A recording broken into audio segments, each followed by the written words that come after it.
जय श्री राम, जय बालाजी सरकार। नमस्कार दोस्तों, मैं सरिता शुक्ला अपने और आपके यूट्यूब चैनल पर आप सभी का स्वागत करती हूं और बालाजी से प्रार्थना करती हूं कि आप सभी लोग सकुशल अपने घर सुरक्षित होंगे।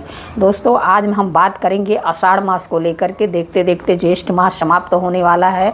मैं शायद जब तक यह वीडियो दूंगी तब तक समाप्त भी हो गया होगा और आषाढ़ माह की शुरुआत होने वाली है। तो कौन सी ऐसी चीज़ें हैं जो आषाढ़ मास में करनी चाहिए और कौन सी ऐसी चीज़ें हैं जो नहीं करनी चाहिए, और ऐसा क्या विशेष है जो आषाढ़ मास में करना बहुत ही ज़रूरी है। मतलब जिसको अगर आपने आषाढ़ मास में नहीं किया तो समझ लो कि आपने कुछ नहीं किया। तो इसलिए इस वीडियो को ज़रूर देखिए। अगर अब तक आपने मेरा चैनल सब्सक्राइब नहीं किया है तो कृपया चैनल को सब्सक्राइब करिए, लाइक करिए, शेयर करिए, कमेंट करिए। कमेंट में जय श्री राम अवश्य लिखिए। चलिए वीडियो शुरू करते हैं।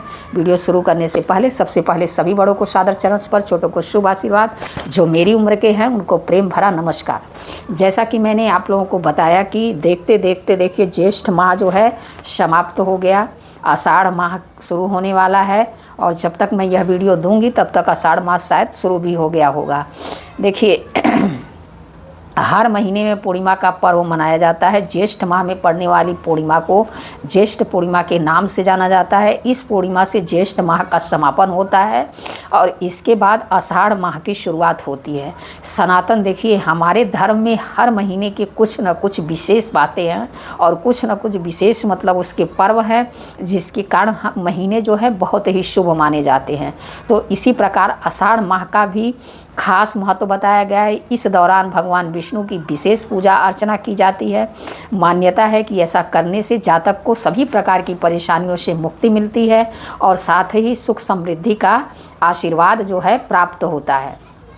अब देखिए आषाढ़ माह में देवशयनी एकादशी पड़ती है। इस एकादशी से चतुर्मास की शुरुआत होती है। इस अवधि के दौरान मांगलिक कार्य जैसे जनेऊ, संस्कार, मुंडन, शादी आदि कार्य जो है नहीं किए जाते हैं। ऐसा माना जाता है कि इन कार्यों का शुभ फल प्राप्त नहीं होता, तो इसलिए जो है ये सारी चीज़ें जो हैं बंद हो जाती हैं। आषाढ़ माह में क्या विशेष रूप से नहीं करना चाहिए? देखिए आषाढ़ माह में जो है जल की बर्बादी नहीं करनी चाहिए, इससे जल का जो है अपमान होता है। आषाढ़ माह में देर तक सोना नहीं चाहिए। इंसान का शरीर जो है निरोगी रहता है। अगर आषाढ़ महीने में आप देर तक सोते हैं तो समझ लीजिए कि आपको रोग ऐसे ही पकड़ के रखेगा। तो आषाढ़ माह में जितना हो सके सुबह जल्दी उठने की कोशिश करिए। इसके अलावा आषाढ़ मास में तामसिक चीज़ों जैसे कि शराब हुआ, मांस, मदिरा का सेवन, इनसे परहेज करना चाहिए। बिल्कुल मतलब इन सब खाने से, इन सब चीज़ों से आषाढ़ माह में बचना चाहिए। ठीक है, तो और ऐसे कौन से कार्य हैं जो विशेष रूप से करना चाहिए? देखिए आषाढ़ मास में पिंडदान, तर्पण, स्नान, दान किया जाता है। मान्यता है कि इन कार्यों को करने से जातक को मतलब जो भी ये कार्य करता है जैसे कि पिंडदान हुआ, तर्पण हुआ, दान हुआ, गंगा स्नान हुआ, जो भी यह करता है उसको पितरों का आशीर्वाद प्राप्त होता है और जीवन की सारी परेशानियों से उसे मुक्ति मिलती है। शास्त्रों के अनुसार इस माह में सूर्योदय से पहले उठकर स्नान करना चाहिए और सूर्य देव को जल अर्पित कर पूजा पाठ करनी चाहिए। जितना जल्दी हो सके सुबह उठिए, सूर्य भगवान को जल अर्पित करिए, उसके बाद जो है पूजा पाठ में अपने लग जाइए। आषाढ़ मास में अधिक गर्मी पड़ती है, ऐसे में श्रद्धा अनुसार लोगों को जल और सत्तू समेत आदि चीज़ों का दान करना चाहिए। इससे जो है आपको सुख समृद्धि की प्राप्ति होती है और मतलब भगवान विष्णु का आशीर्वाद आपको प्राप्त होता है।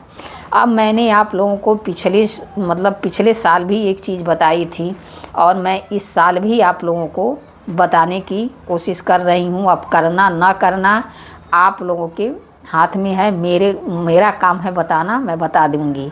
देखिए पिछले आषाढ़ मास में आत्मशुद्धि, दान, पुण्य, पूजा पाठ करने से विशेष फल प्राप्त होता है जो जीवन में समृद्धि और शांति लेकर आते हैं। आषाढ़ माह में भगवान विष्णु की विशेष पूजा और भक्ति करें। देवशयनी एकादशी से पहले विष्णु जी को प्रसन्न करें। जल संरक्षण और जल दान अवश्य करें।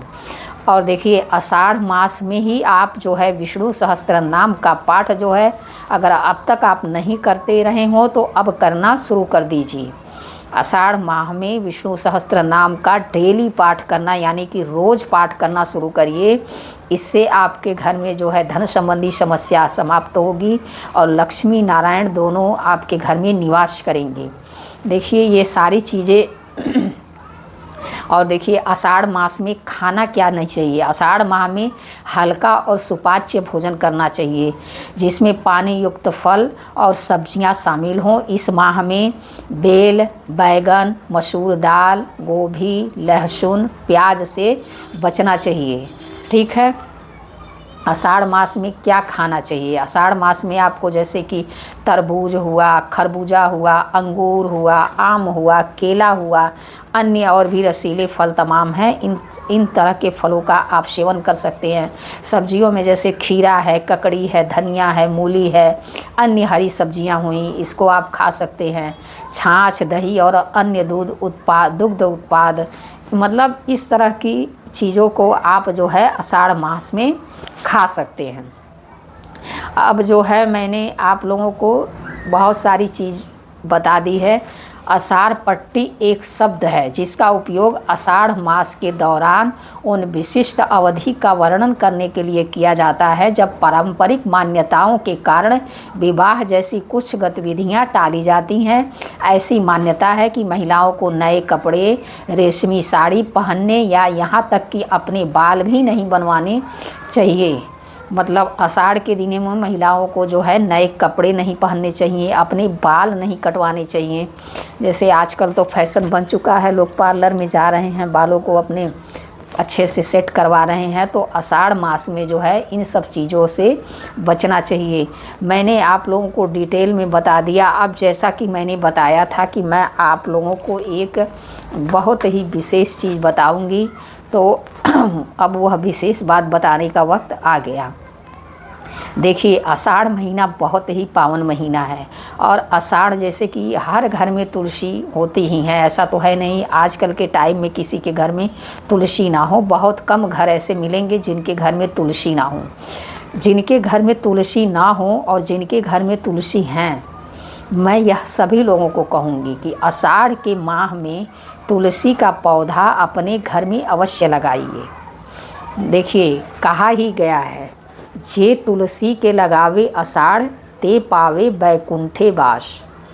तो इसलिए अगर आप जो है जैसे मान लीजिए कि आपके घर में तुलसी का पौधा है तो आप मतलब एक और नया पौधा ले आकर के तुलसी का अपने घर में उसको ज़रूर लगाइए।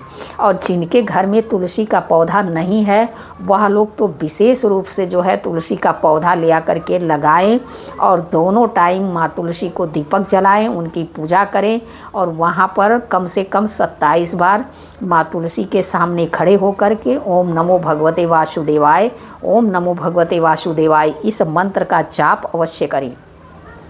यह सारी चीज़ें आप आषाढ़ महीने से करना शुरू कर दें।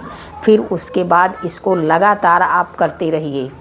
आषाढ़ के बाद सावन आएगा, सावन के बाद भादो आएगा। लक्ष्मी नारायण तो मतलब नारायण तो हमारे सोने चले जाएंगे, लेकिन माँ तुलसी के सामने आपको जो है डेली हो सके तो दोनों टाइम दीपक जलाइए। अगर दोनों टाइम नहीं जला सकते हैं तो जो लोग सुबह जला सकते हैं सुबह जलाएं, जो लोग शाम को जला सकते हैं शाम को जलाएं और वहाँ पे खड़े होकर के इस मंत्र का जाप अवश्य करें। माँ तुलसी की परिक्रमा अवश्य करिए।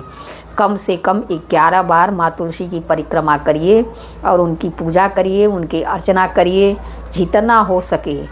और साथ ही साथ हनुमान जी की पूजा करते रहिए, क्योंकि मैं बार बार आप लोगों को कहती आई हूँ कि यह साल मंगल का है। इस साल में हनुमान जी की पूजा करने का विशेष फल मिलता है और अगर आप हनुमान जी की पूजा करते रहेंगे तो आपके ऊपर कोई संकट नहीं आएगा। संकट मोचन हनुमान जी आपकी हमेशा मदद करेंगे, हमेशा आपकी रक्षा करेंगे। तो इसलिए हनुमान जी की पूजा साथ में करते रहिए। अगर हो सके तो रोज़ 3 बार हनुमान चालीसा का पाठ करते रहिए। अगर आप 3 बार नहीं कर सकते हैं तो कम से कम 1 बार तो ज़रूर करिए। मैं तो यही कहूँगी कि 3 बार करिए, क्योंकि 3 बार करने का फल जो है वो अद्भुत है।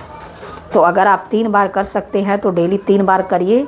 अगर एक बार में नहीं कर सकते तो एक बार सुबह कर लीजिए, एक बार शाम को कर लीजिए, एक बार रात को सोते टाइम कर लीजिए, चाहे दोपहर में, जब भी आपके पास टाइम हो तभी भी आप 3 बार कर सकते हैं अगर करना चाहें तो। नहीं करना चाहे तो भाई कोई कुछ भी नहीं कर सकता। चलिए मैंने बता दिया, बाकी वीडियो में अगर कोई गलती हो गई हो तो क्षमा करिए। ऐसी जानकारी के लिए हमसे जुड़िए, हमारे चैनल को लाइक सब्सक्राइब शेयर करिए। जय श्री राम, जय बालाजी सरकार।